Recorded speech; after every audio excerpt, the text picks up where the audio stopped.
Good morning, sir. Good morning. We'll wait for some time. Okay, sir.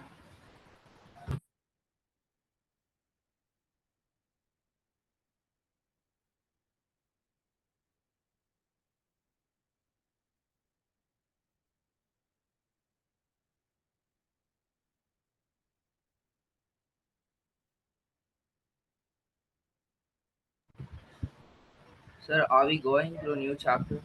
Yeah. We'll start this new chapter. We'll go Good slow. morning, Okay, sir. sir. Oh, good morning. I'll just spend maybe half an hour on this. After that, we'll go back to the homework questions or any doubts you have. Okay, sir. Okay, sir.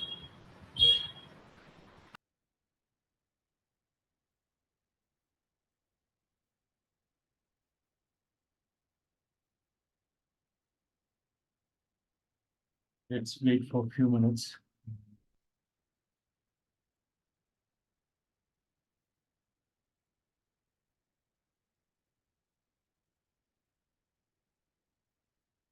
Good morning, sir. Good morning. So any doubts you have in other two chapters, electricity and Sir, I don't have any doubts, sir, but in electricity chapter, that resistivity only I can't able to understand, sir. Resistance I could able to understand, sir. Resistivity. okay, this who Govind. Yes, sir. Okay, fine. Now I'll come to that. 14. We'll start at 10 too. Okay. So any other doubts in light chapter? Sir, on light chapter, I have a doubt on the question number 6, sir. Homework. Yes, sir.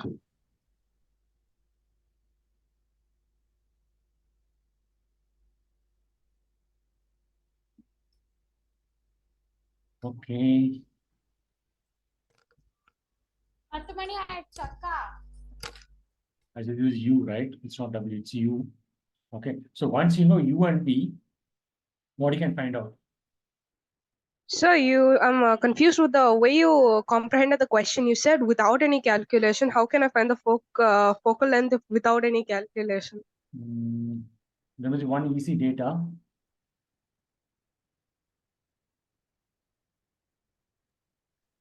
This one, see, when this data number 3, U is minus 40, V is plus 40, right?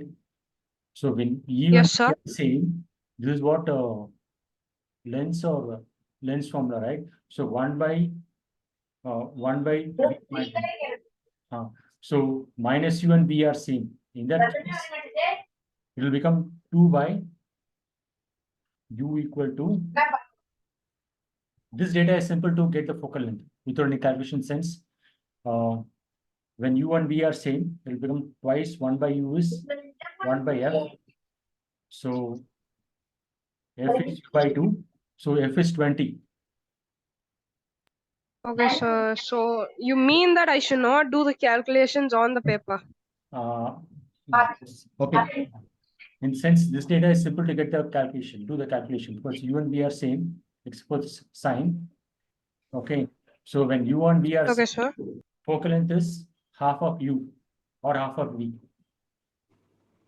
That is 20. Yeah. So the same answer you should get from any other data. If you use this also, Okay, sir. but here the calculation is simple.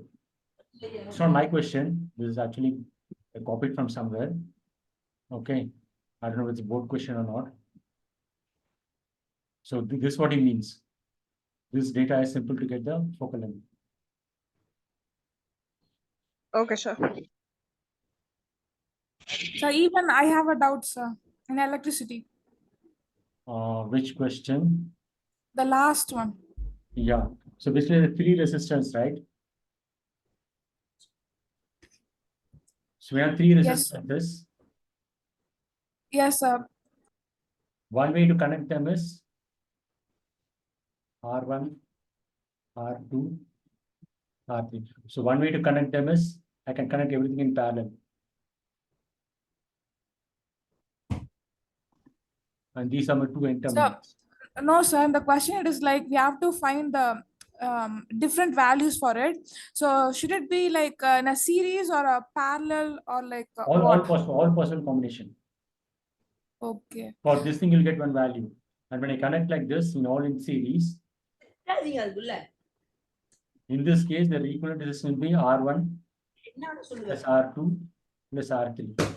In this case, it will be 1 by R1 plus 1 by R2 plus 1 by R3. And then I take the reciprocal of this one because this is 1 by ohms, right? So this is R equivalent of this one. These are two possibilities. I can also think like this: two of them in series and the third one in parallel. So this could be R1, R2. So, but if we do like this thing, like a combination of a series and parallel, then the values will be like going on, right? Yeah. This is 1, 2, and this is 3, right? So this will become 3 and 3 in parallel. So that will become 3 by 2. So how much values should we find, sir? Usually figure out how many combinations will be there. Here I'll get 3 combinations because in the second case this can be R2. Okay, R1 and R3 will be here. In the third possibility it is R1 here. Okay, so this will be 1 ohm, 3 ohms, and 2 ohms. So this is 4 in parallel with 2. That is equal to 4 by 3 because this 2 ohms I can take as 4 and 4 in parallel. This one trick of solving this instead of doing this calculation, 2 ohms is equal to 4 ohms and 4 ohms in parallel because if you have n resistors, R of them in parallel, the equivalent value is R by n, right? Okay, sir. Okay, so 2 ohms you can think as 2 4 ohms in parallel. So this is equivalent to 3 4 ohms in parallel, 4 in parallel with 4, in parallel with 4. That is 4 by 3. Okay, so this way I can get 3 possibilities. And the next one will be 2 in parallel. And the third one in series. So this one can be R1, R2 and R3 can be here. Second possibility is R2 and 2 of them here, other 2. And third possibility is R3 is here. And we have R1, other 2 here. So this are 3 different combinations. No other possibilities. First is all 3 in parallel. Okay. The next is R3 in series. Next possibility is 2 of them in series. And the third one is in parallel to that. So here I have 3 possibilities. Okay. And another possibility is 2 in parallel. And the third one is in series. So we have 3 possibilities here. So 3 plus 3 plus 2. We have 8 possibilities. 8 ways I can combine these resistors. Okay, sir. So I can get 8 values. Okay. Okay. Here also I have to do the calculation. Here it will be just so much. This is 2 ohms. This is 3 ohms. This is 1 ohm. So it will be 5 in parallel with 1. So this 1 I can think as 5 ohm resistors in parallel. So this is equivalent to 5 by 6. Because 1 ohm I can think as 5 by 5. That means 5 parallel resistors, 5 ohm resistors in parallel, and this is the sixth one, so it will be 5 by 6. If you don't understand this trick, just do that calculation. 1 by 5 plus 1 by 1, and then take the reciprocal. You'll get this 5 by 6 as an answer. Okay, and one more thing is maximum resistance value will be this one. When all are in series, this will have the maximum value of resistance. And minimum is when all are in parallel. This one is minimum. When all 3 in parallel, will give the minimum value. When all 3 are in series, will give the maximum value. Other 6 will be in between these two. It's the same thing. I'm going from point A to point B. So if I put all the resistors in series, I have to call all the difficulties, right? So the resistance will be maximum, all 3 are in series. When I put in parallel, I can have three possibilities. So it's easy for me to go to this place. So this will give me the minimum resistance. And this will Yes, give me the maximum resistance. Other six will be in between these two.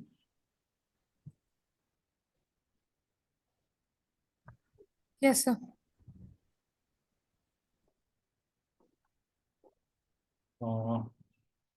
Yeah, like other than this one. Last question you could do.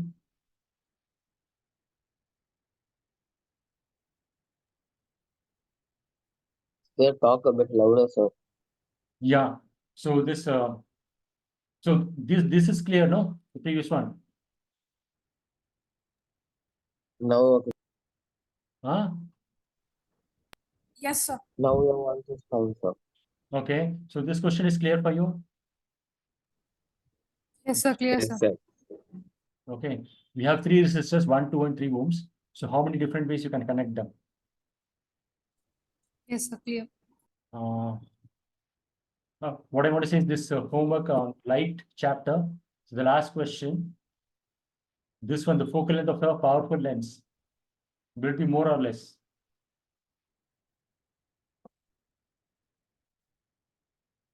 Anyone?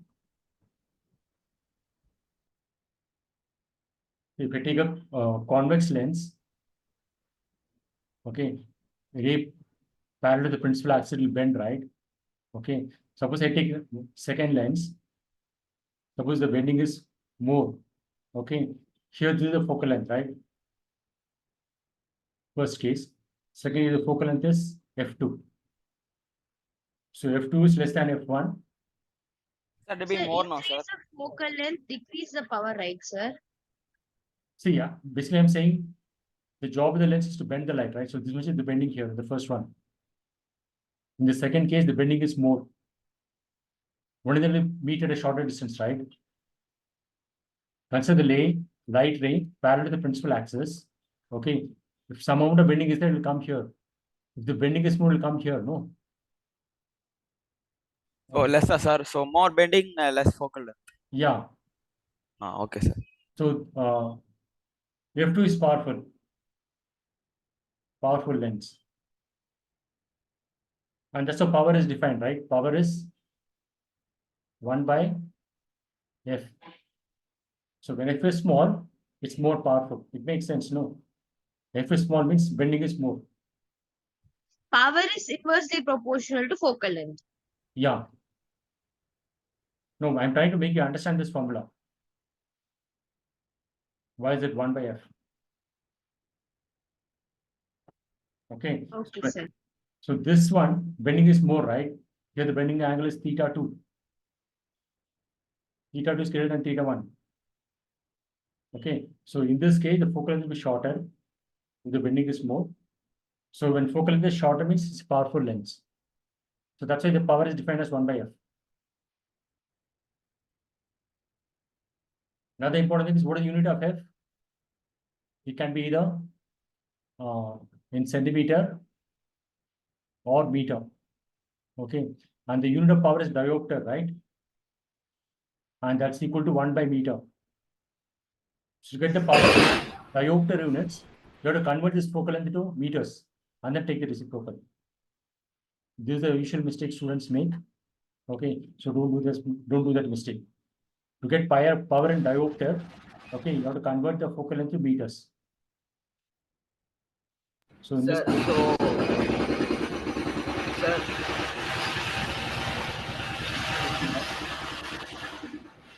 so focal length is inversely proportional to the power. yeah. Who are making noise? Mute the mic. Sai Manonmani.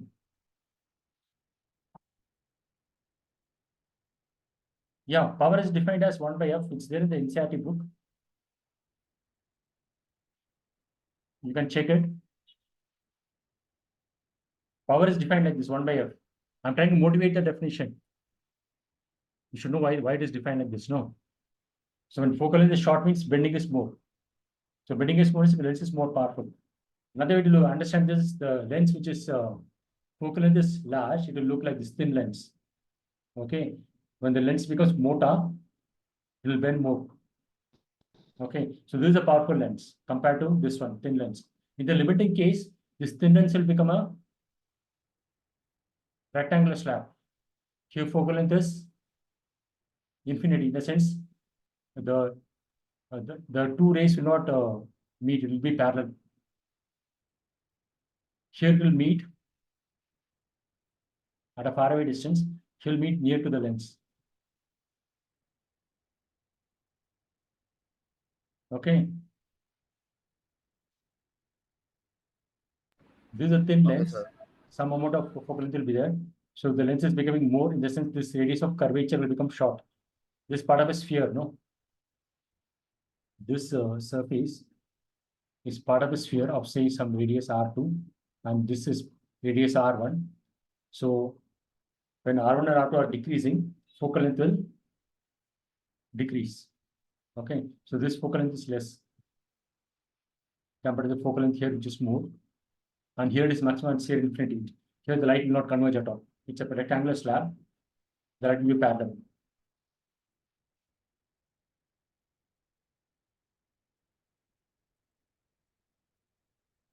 So here the focal length will be 1 by 0.3, because 30 centimeters, you have to convert to meters.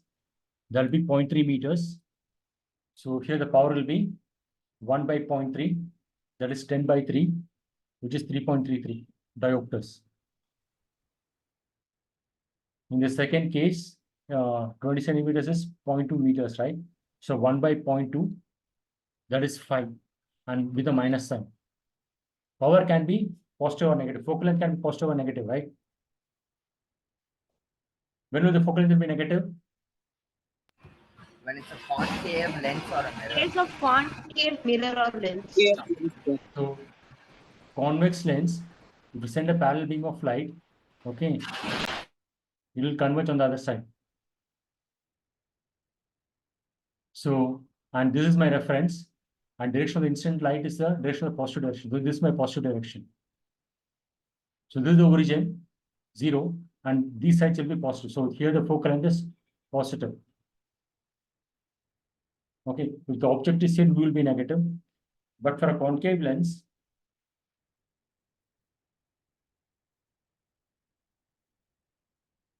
this is a concave lens. So if you send a parallel beam of light, after refraction, go like this.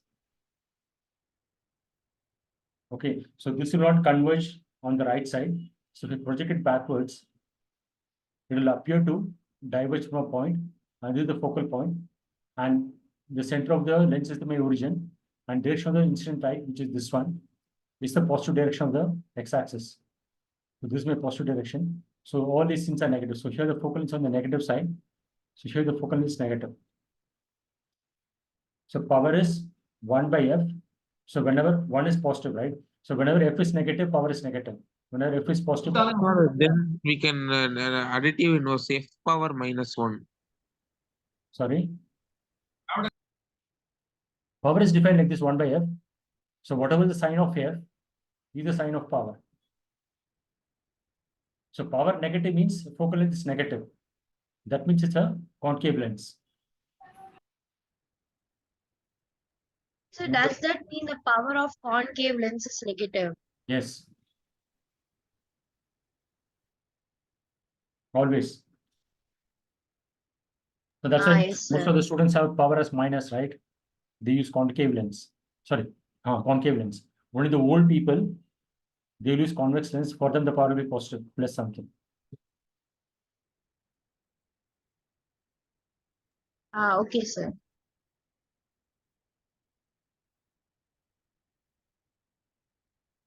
So meaning of the negative sign is a concave lens.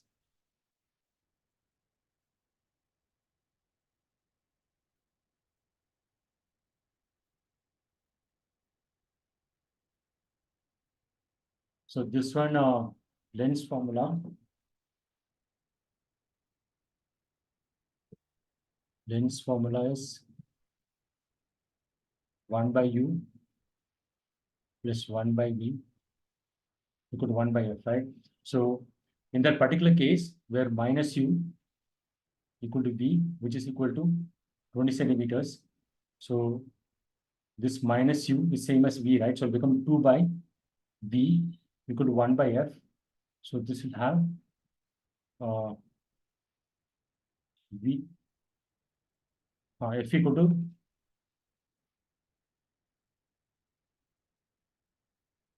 v by 2. So we can use this result whenever u and v are seen magnitude wise. Then the focal length is half of v or half of u.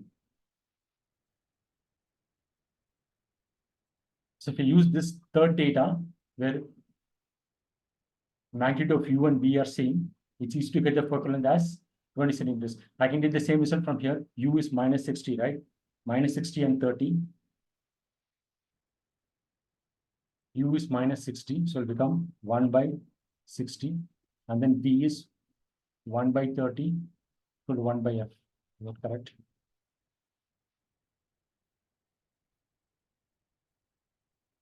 Minus 60 and plus 30. So minus 60 will become, because it's minus U, so it'll become plus. So here the LCM is 61 plus 2. So 3 by 60, which is 1 by 20. Here you have to do some calculation, right? So that calculation you can avoid if you use this data, third one. That's what is meant in this question, without doing any calculation.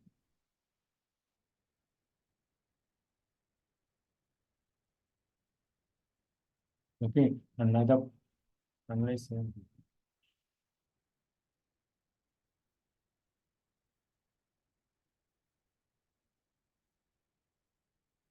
As you can see, as U is decreasing, V is increasing. Okay. So as U is, just take the magnitude, as U is, what should I say? As minus U is increasing, V will decrease. Because when this is increasing, means first term is decreasing. So when first term is decreasing, the second term has to increase, because focal length is fixed. Once the length is fixed, focal length is fixed. So V is increasing means, sorry, 1 by V is increasing, V is decreasing. But here, what is happening in the table? U is decreasing, right? So when U is decreasing, V will increase. Is the other way around. U is decreasing, so 1 by U is increasing. That means 1 by V should decrease to get the constant right hand side. So 1 by V is decreasing means V is increasing. That's what is happening here, right? V is increasing.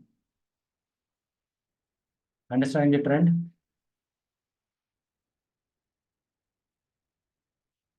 Okay, so any data you take and do this calculation, 1 by U with the minus sign plus 1 by V equal to 1 by F, you get the focal length as 20 centimeters. Any other doubts?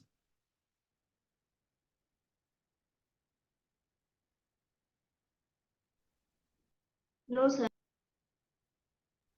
No, sir. So shall we go to human eye?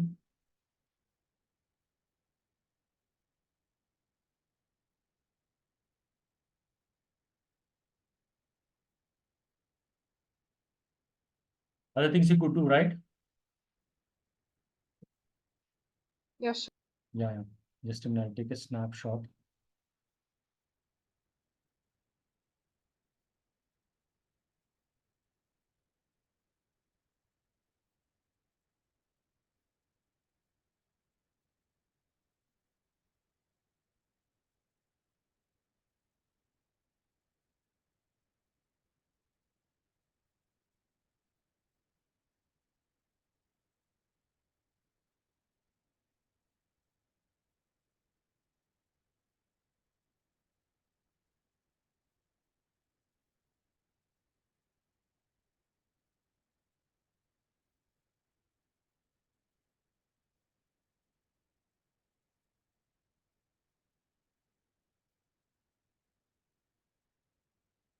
Just a minute.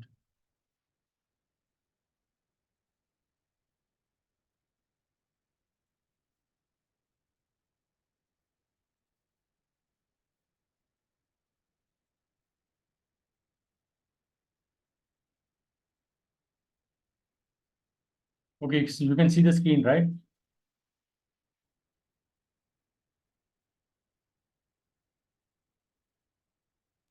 Yes, sir. Yeah.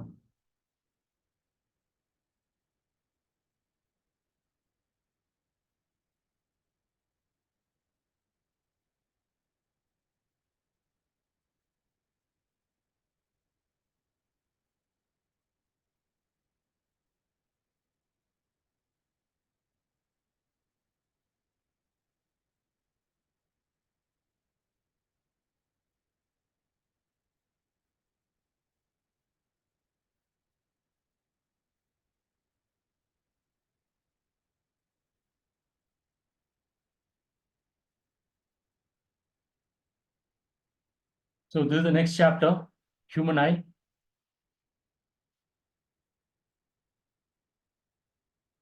Okay.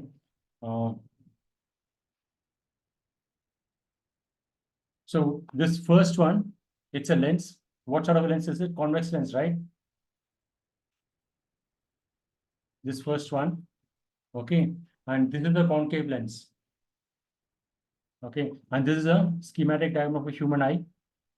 Okay. So can you see some similarity between these two, or the first and the second, or the first and the third, or the second and the third, or which part of the eye looks like this lens? Any part of the eye? Does it look like the? Human eye has a convex lens, no, sir. Yeah. So here we have something like a convex lens. This part. Okay. So that's why they written as crystalline lens. Okay. So this is sort of a, not exactly a spherical lens, but slightly distorted. But basically, it's a convex lens. Does the job of converging the light ray. And where is the object? Object will be somewhere here, right? Whatever you see in front of you. And where is the screen? This is the screen, which is called retina. Okay. And you have to understand different parts of the human eye. So this is the lens. Okay. And before the lens, we have something like this shutter sort of a thing. Okay. What is this thing called? Iris. Okay. So this shutter can open or close. In the sense, what iris is in this particular diagram, iris is up to this point, right? Up to here.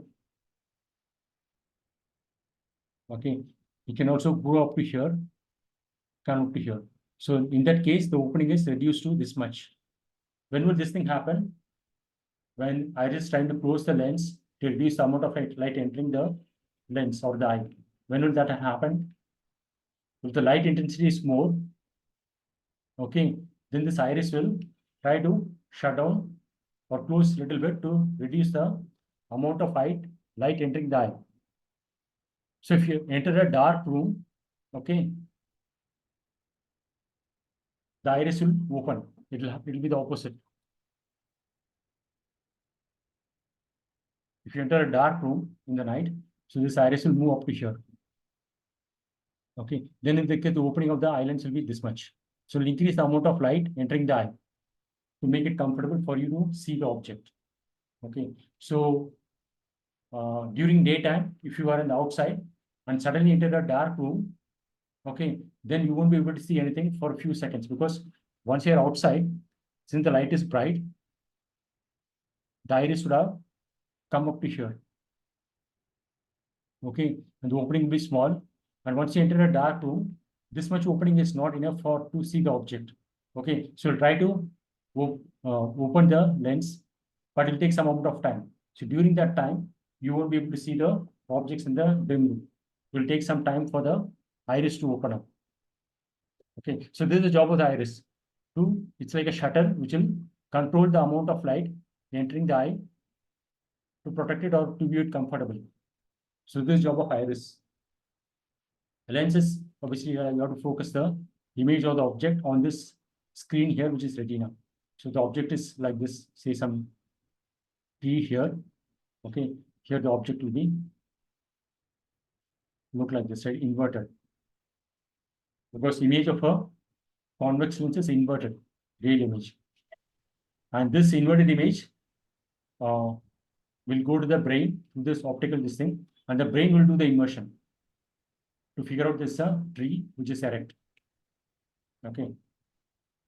So once the meeting get cuts, in 8 minutes you have to rejoin again, same link.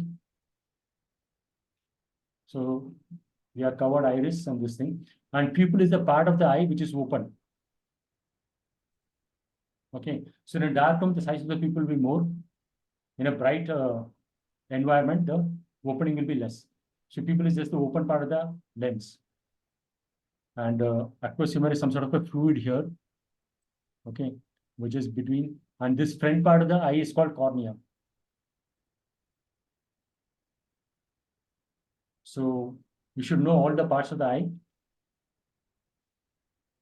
And as the light enters from outside to up to this point, there is a change of medium, right? So refraction will happen here itself. And here's some amount of refraction. Here the final refraction will be happen in the lens. I'll get the image on this screen, which is the retina. Okay, and there is one more thing here, ciliary muscles. Okay, see one, if you take this lens, there is one important difference between this lens and this eye lens. What is the difference?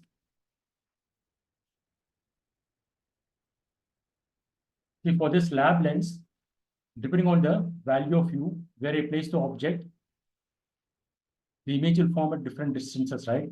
If I try to move this thing inside, okay, V will increase, so V will go out.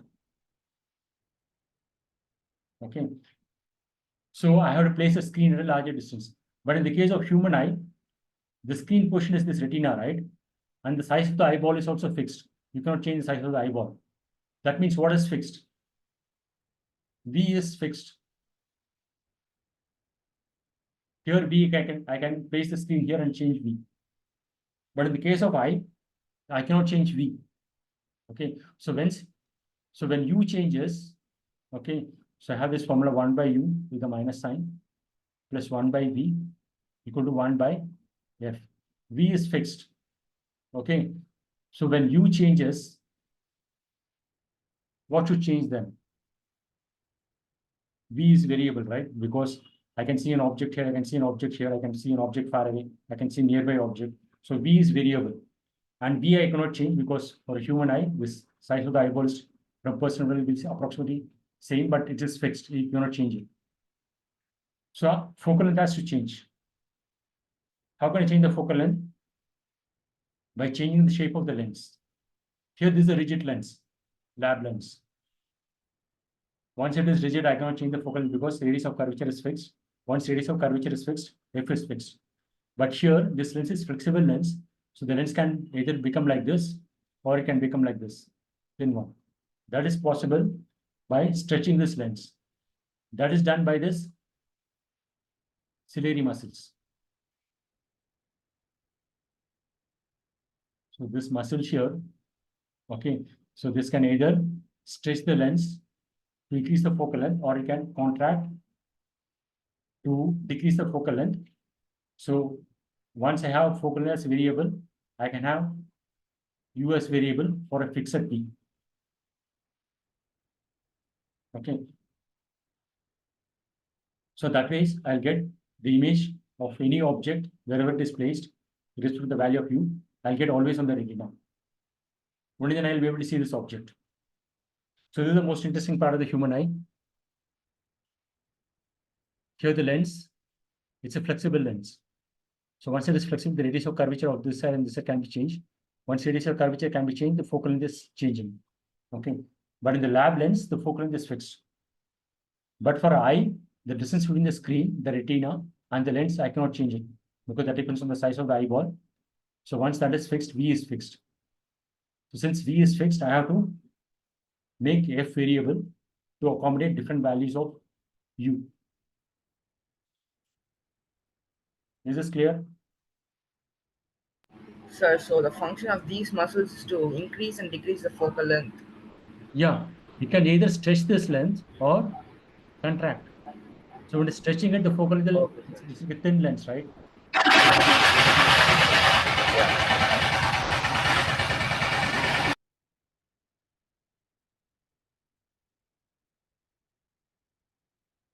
So this lens is stretched, it will become thin lens. So focal length is more. So when the vessel is contracting, it will become a focal length will be less.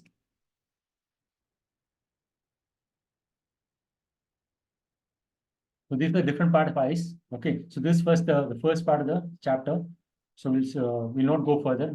We'll continue later, but we'll just go through the NCERT book. So this is the introduction part. Okay, so 11.1 is human eye. So explain this figure. So this I'll come in the next class. Okay. So we'll go up only this one. So here I highlighted the portion. Okay. So previous chapter means the light chapter. We have studied both reflection and refraction of light, right? So the one which is used here is the refraction because we have lens here. So refraction of using lenses. And the human eye has lens, which is a convex lens. Okay. And human is a sensitive sense organ in the sense even the dim light it should see it, right? Even if the light is less, I should be able to see the object. So in that case, that means the human eye should be sensitive enough to see that dim light. And also when the light is bright, the iris should shut the opening of the lens to reduce the amount of light entering the eye. Okay, and it's a light sensitive screen we have on the back side of the eyeball, which is the retina. So light enters the thin membrane called cornea. This is the first part the light hits.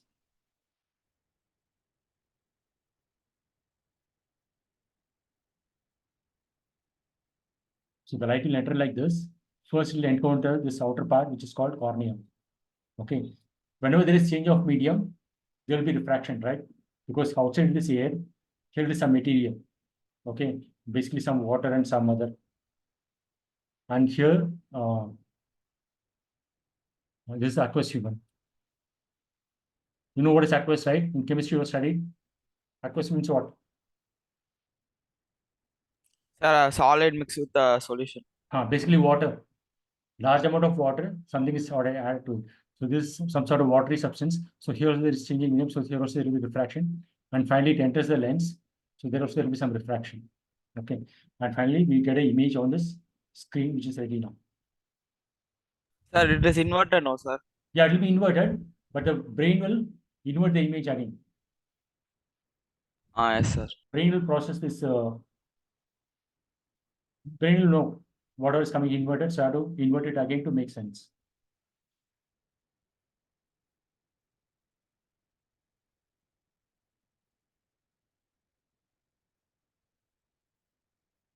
Okay, so light sensitive cells.